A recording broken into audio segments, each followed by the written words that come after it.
If things continue like this, G-Clef, we could have another 3-0 on our hands here. We'll see if Raven can step up the play. The Azmodan play was okay. The draft, though, and playing Azmodan in general right now seems to be a weak idea, weak strategy, but maybe we'll see something more standard for them in Game 3, or a draft that really works into their play style. I think Darvish has to be the superstar in the team. He has to pump up the entire team, get everything together as a team, and bring it together. I think they can get a good map off of Mighty.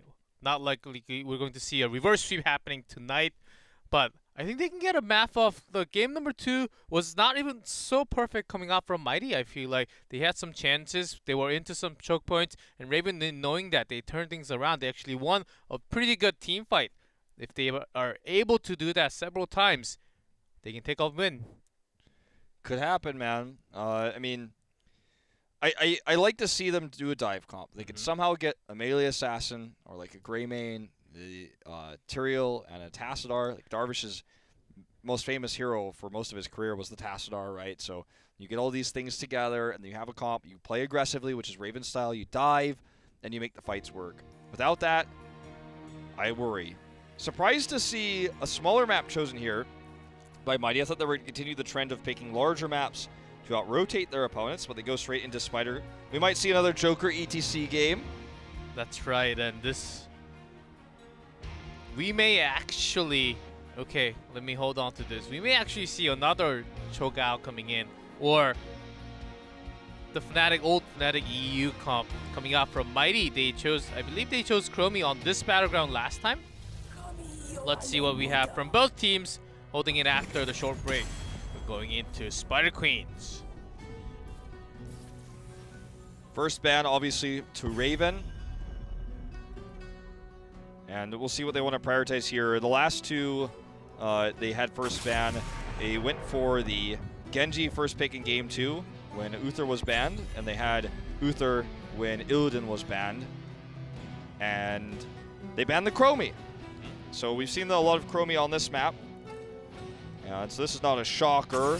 Kind of a weird early ban. Oh, no Cho'Gao is what Mighty is saying right now. No Cho'Gao. Hey, G-Clef, no Vala. They went Cho'Gao without the Oriole already. And they learned their lesson. I'm sad. I'm super sad right now. But with this now, Raven, they're having a fun time at least. Well, they still have Uther, their first big favorite. There we go. There it goes. Leaving open now the Abathur, which we see on some of the other maps. Not going to be used here, although it was picked in second rotation for both games. I don't think we'll see it on this map. Illidan is available. Anubarak is open. Basically everything is open for them now. And it's going to be the more standard Anubarak Genji, which they haven't drafted yet, but for the map. You would think that they're going to take what's top tier, even though I was hoping to see that Joker ETC. Oh well. Maybe for the last pick. And they will have the complete control over the map with all 3 lanes. But now with Uther, okay, maybe you can go Divine Storm to have the pressure against Genji, against the dive comp. But you gotta have a lot more protection, a lot more sustain. Because right now the meta, I feel like it's so much about the sustain from the back line. That's why Tassadar comes out so much, and Ariel is just his top support with the sustain. Well, you know, I wanted them to go for a big melee here. I think Greymane is where you got to take this draft for Raven. Greymane, Tyrael, I think would be sick. I think that's my dreams here for Raven. They take the Greymane at least, but they take Mouth instead of going into anything like the Tyrael or extra protection for Greymane. Maybe given away to Mighty now or banned. First red Malthael also. Looks pretty cool. My favorite tint. So not knowing the tank, the front lines for Mighty's side, I think safe ban is a Tassadar. Just limiting the shield, and later on they can also go for the mage. The double resets again from Genji and also Li Ming. But this time they decide to go with the Stitches ban. Yeah, when you have the Uther there already, always gets a little bit worrisome that you might run into the Kael'thas then, and bunch of chain stuns together. Stitch's ban just solid for the map as well. For Raven, if you're not planning on picking Interior, it's a good ban here.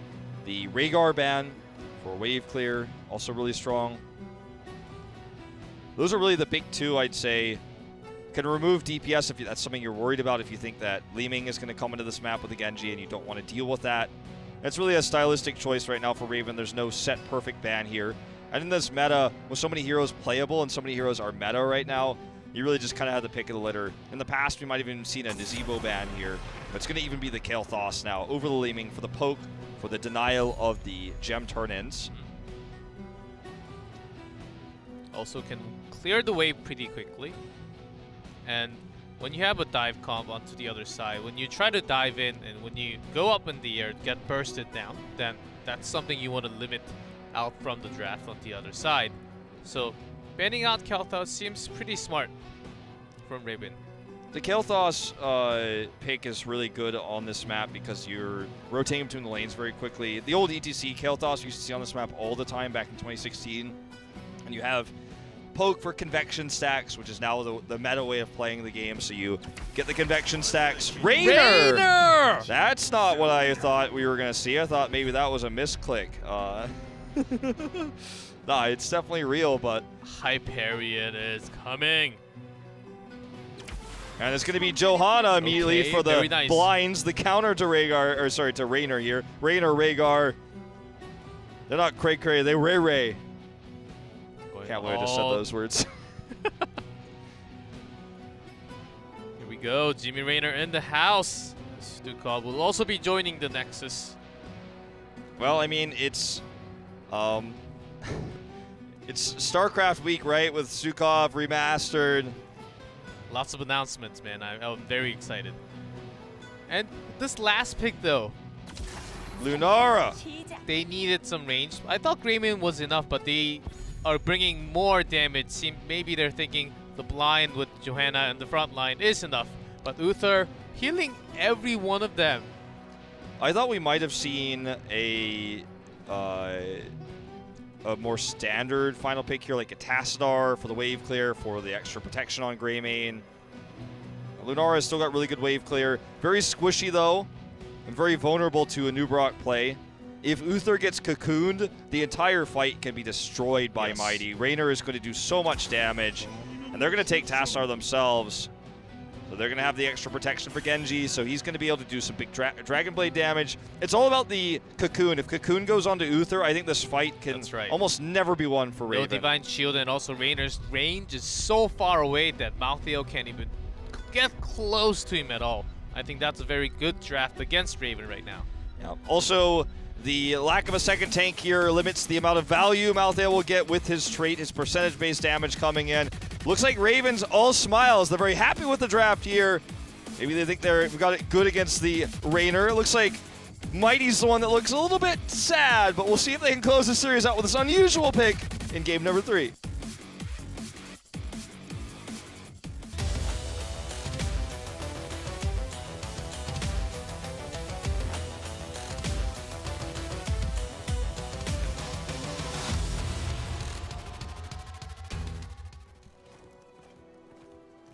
In blue, it is Raven, Darvish on Greymane, Hamlin on Malthael, NMX on Lunara, Diong on Johanna, and Chom on Uther. And in red, Mighty, Joker on Anubarak, BDG on Raynor, Good on Tassadar, Nasang on Rhaegar, and Magi, Genji.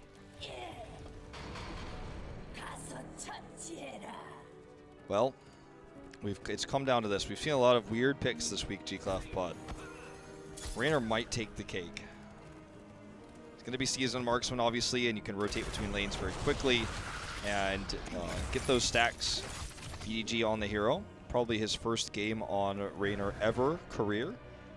So, I can't know that for certain, but I believe so. I think it's because also I've been casting him for a long time. And just a dive in onto Raynor. Burst damage comes in. There's the first kill. Yep, nice first pick here. First blood onto Raynor himself, also forcing out his E to be used, the passive there, and kind of a weird decision there to try to dive onto Darvish. It's definitely going to be protected there. indefinitely. So they end up losing 2 here, and the lead begins for Team Raven already. Maltho doing so much extra damage in that fight. Ooh. Rip Jimmy. Orient. The only change to Jimmy was that he lost his bolt. That's it. Nothing else. No changes at all. Seems like he's a situational pick. Of course, he That's died. why they picked him, because he doesn't have bolt anymore. Yes, exactly. No. Well, I mean, obviously, when you think about heroes that serve a similar role to Jimmy Raynor himself, you think about Falstad, right? Season marksman, scales well, the late game. Close call. Does get out. So you think about a hero like Falstad, right? Scales well in the late game, has the ability to teleport in. What does Raynor have over Falstad? Well, he has 1 extra range. He has more consistent damage with his seasonal marksman because of how much vision he has, or rather the range that he has. So can get that more consistent damage done with the auto attacks. Doesn't have as high of impact heroic.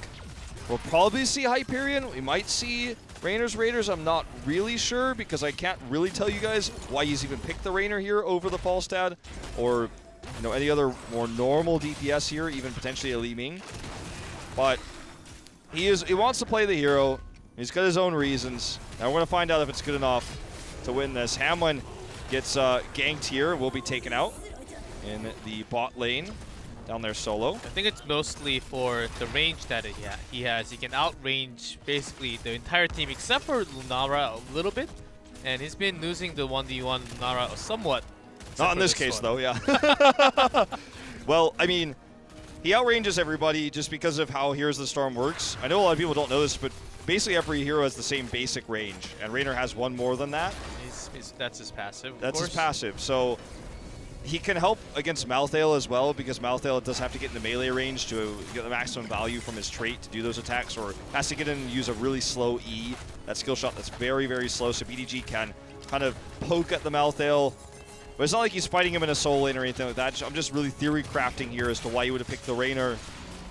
But just building into focused attacks at level 4, going full auto attack build. Yeah, he's also got the heals, the damage, and the Tastar shielding coming in.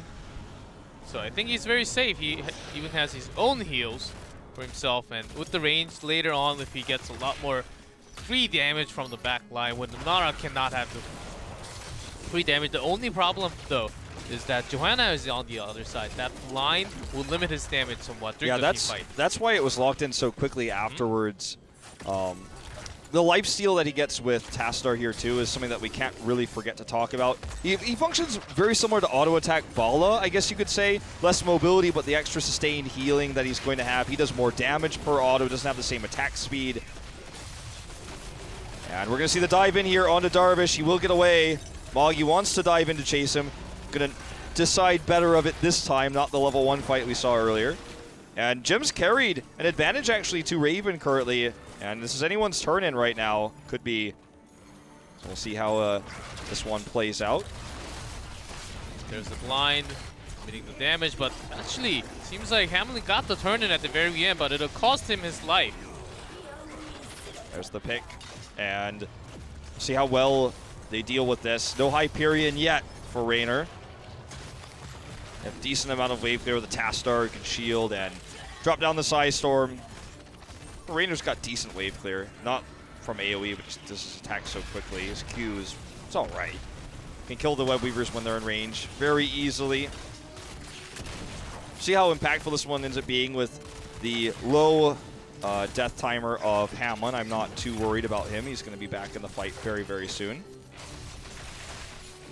Has a lot of sustain with the auto attacks, and the Max doing some shots from the behind. And the EG actually gets a lot of damage. Yeah, Rhaegar is still clearing top, heals not coming in.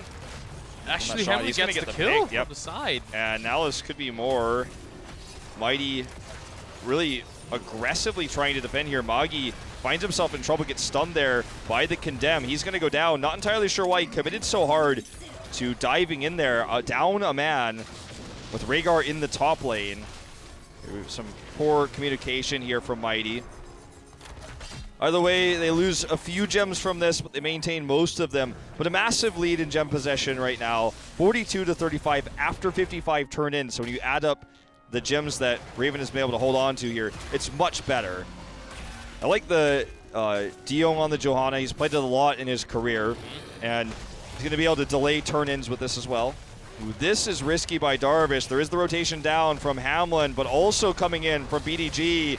Good is going to make this a one-for-one trade, but they're going to steal the cap and actually look for the pick here onto Hamlin, diving onto him. And they will get that. Looks like Nasong's actually the one to secure the kill. Darvish has made a lot of risky plays this series, and this one is the first one that he really gets punished for. They have 10 already. Blessed Shield used already for the stun, but it is a 4v3, so they cannot get any more kills. But that fight for the camp was Fight Club. It was either you die or I die. Well, it's funny that Mighty was, with all this pressure, unable to get a turn in. They actually rotated down immediately, all 4 members to help with the fight, or 3, I should say. They're down in EXP because of the Webweaver push. They didn't get a turn in, so now Raven, with their heroics, has the opportunity to continue to deny turn ins. What a funny game this has ended up being. Joker will get denied one more time. Deyoung's looking for another turn in. They actually almost have enough. Now they have Raccoon. The wall, they have all the tools needed. There we go. Hamlin cannot escape from here. And team coming in for the save, but is it going to be in time? Hamlin's the first to fall. Level 10 is reached for Mighty now. It's a 1-for-1, as we will see Nasong taken out of the fight. Without him, will they be able to continue it? It doesn't look likely. Blessed Shield is back up and available. But Mighty just wants to split push. They have the Webweavers, so you can see in the bot lane, Joker is already pre-setting up with this massive wave with his Beetles for the fort to be attacked directly. We'll be able to get out of here, no problem for Diong. Even messes up his Condemn a little bit. Though they lost Malthael on top though, they still couldn't stop the turn in, but they got the kill onto Regard. That's a good news. And still leading EXP and Hyperion, of course, for the push. Hyperion so much stronger. Makes the Webweavers so much more powerful. They're not the strongest objective in the game, but when you have this pairing with the Hyperion that forces everybody back, does the Yamato cannon shots to the structures, very powerful. If we get 22 and the upgrade comes out, one of the most powerful sieging heroics in the game, next to Orbital, BFG, and Syndragosa. There are a lot to actually think about it. Yeah, those are just the ones that came to mind randomly for me. I'm not saying those are top 3, but you know. Yep, and also in terms of gem, both teams have enough. Raven only needs to turn it 11 more for their size. They have more than enough for them, so they have the lane pressure. Even though that Webweaver they Mighty just summoned, they didn't really push too much. They couldn't really push too much into it. Only the mid lane and Hamlin hold on to that thought. Is looking Divine Shield even used. Wow, that's a nice trade for Mighty with the Divine Shield being used. They do get the Webweaver turn in though, so it'll be the second here for Raven. The unfortunate missed wall there coming out from Good. Don't really see Good on Tastar very often. A weird draft for them with the Rainers, so that's why. I'm not sure if it's his first game or not, but definitely one of his first few in this tournament. We see the counter dive coming in. Magi, so much damage coming out from the Dragon Blade here. Ancestral is going to connect, and that's going to give him a second life bar. He's getting bursted down, though, and Hamlin will secure the kill here, making this a win for Raven. All the extra heals coming out from Chom here are going to help them out-sustain Mighty. Very well played. No Hyperion used in that fight either. Yeah, I think it just came back on the cooldown, too. So, very good teamfight from Raven. Dragon Blade was doing a lot of damage, tons on multiple targets, but it was not enough to get the kill for the reset. That's why he wasn't able to really... He had to use the utility to escape later on. He couldn't get the kill, and Raven, knowing that they had the upper hand, staying together. Well done.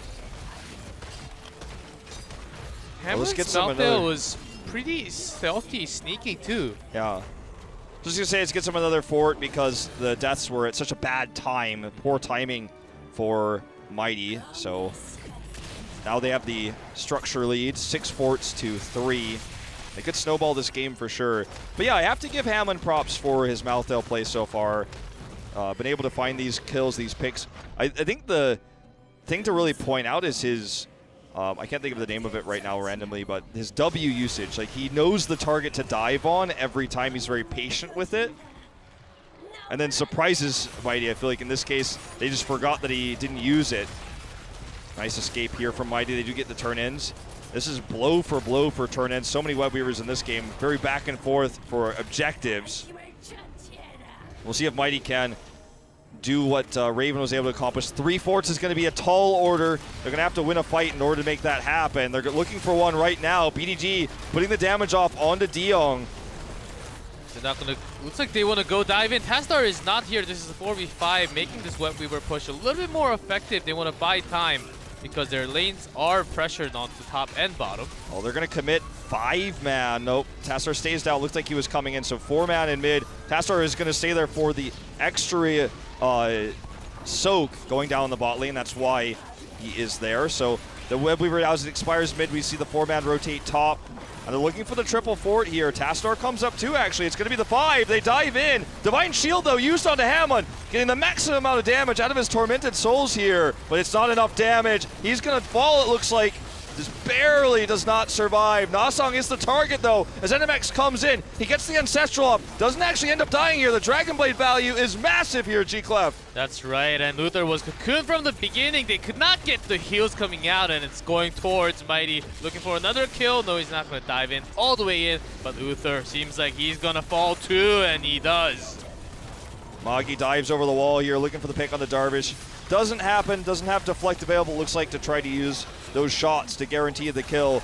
So the big question for this was, will they get the 3 forts they were looking for? That was going to be a tall order. They got the fight they were looking for. Another dive, that's a kill. They got more than 3 forts. They got so many kills. They take the lead in kills 10-8. Now they have the kill on the keep.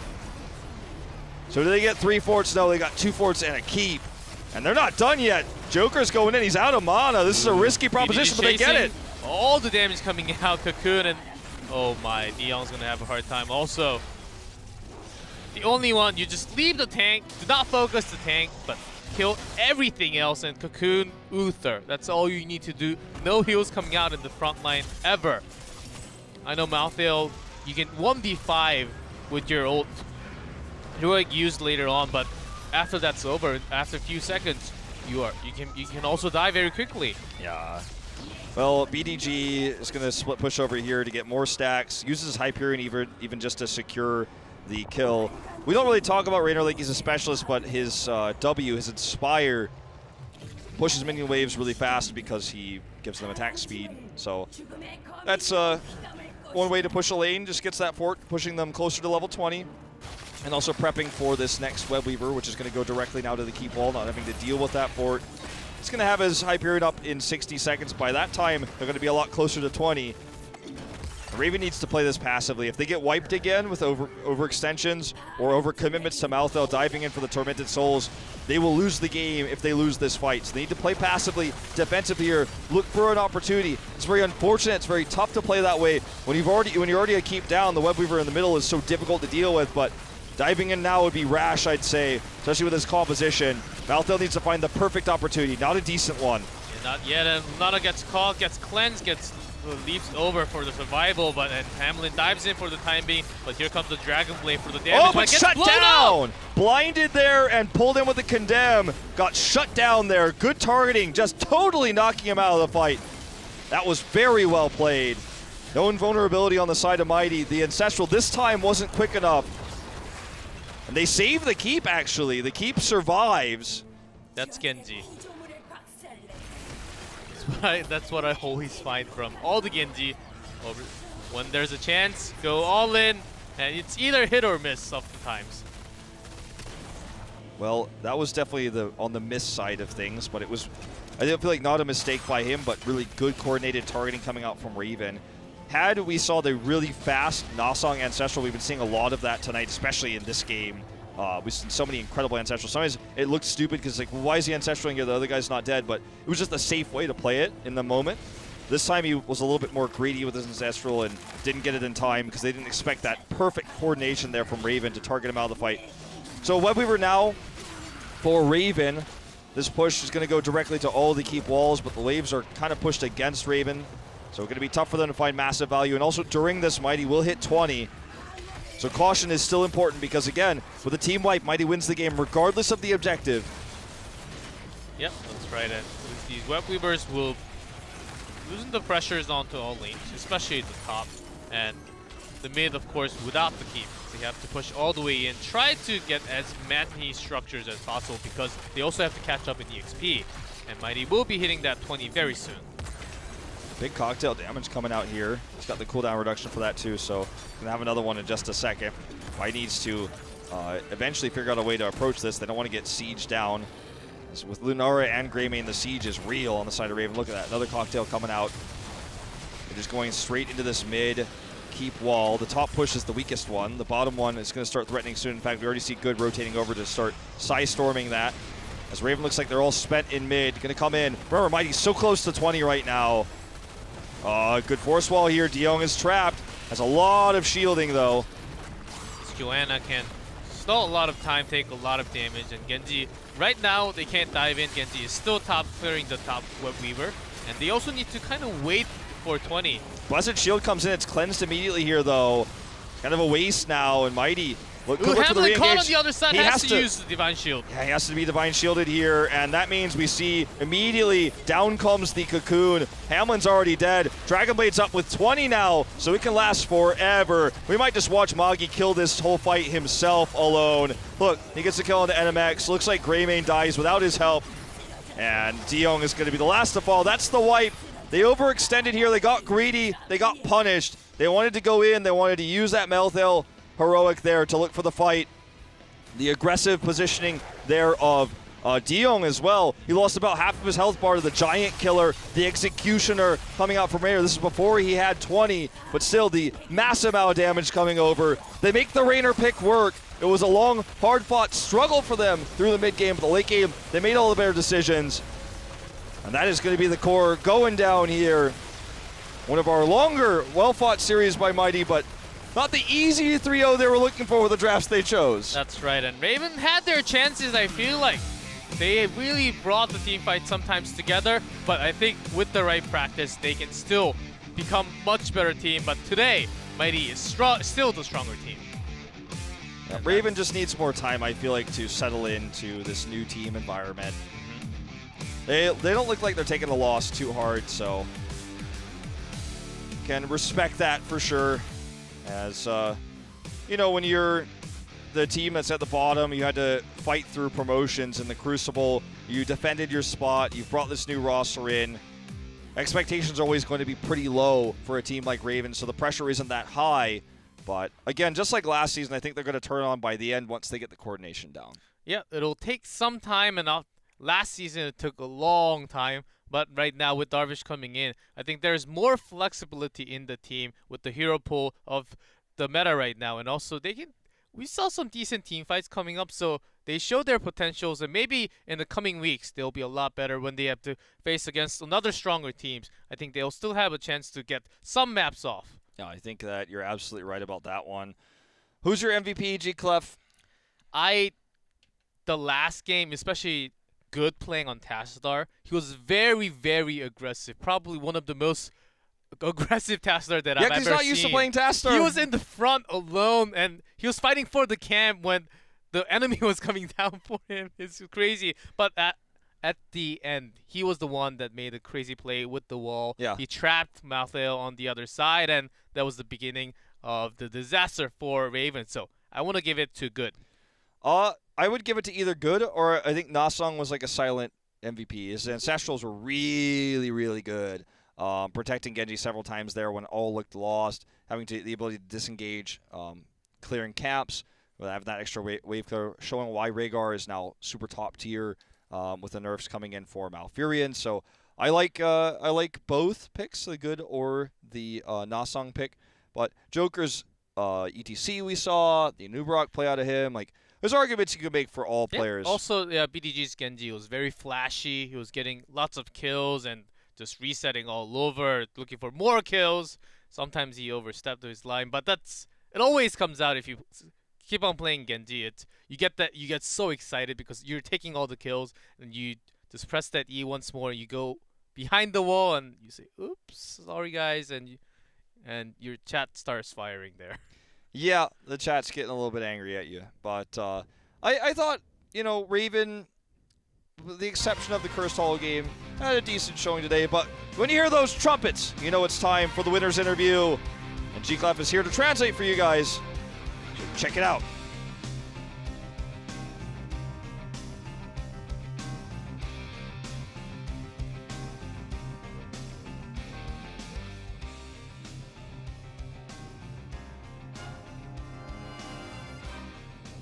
자, 역시 마이티의 BDG 선수 나왔습니다. 안녕하세요. And here we go. It's 오승리 진심을 BDG. 축하드립니다. The Genji 어떻게 오늘 레이너를 꺼내실 생각을 하셨나요? and the Rainer player. 저희가 How'd you 레이너를 pick 좀 up 좋아하기도 하고요. The Rainer. I like Rainer personally. 연구 가치가 있다고 봅니다. And I think it's 연구 worth the 가치. study. 네. 이 자리에 앉으신 분이 레이너에 미쳐요.